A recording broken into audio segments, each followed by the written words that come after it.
iň eýwelýän adamyňyz barada. Düzme ýazyn diýdi bir gün mugallym. Hemmeler düzmesini tapşyrdy gitdi. Bu ulu klassa bir özüm galdym. Eýlek beýlek gezmeleýär mugallym. Men bolsa söz başam tapamak şinni.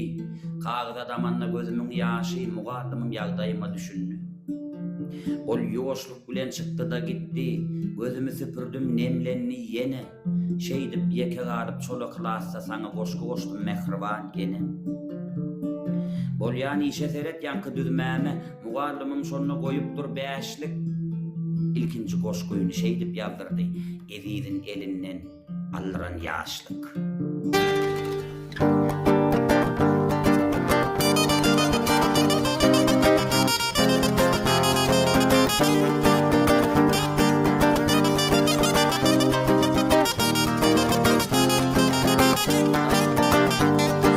Yürekdeki armanım mehribanım küýseýän.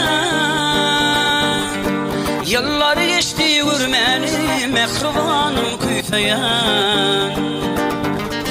Yıllar geçti görmenim mehribanım küýseýän. Aýra düşmek barken didarına darken sensiz dünyam darken mehribanım küýseýän.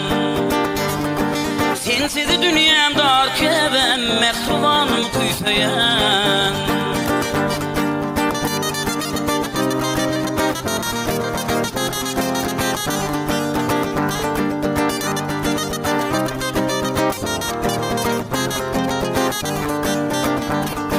Gelip dursa senin sesin kanatlanýar höwesim.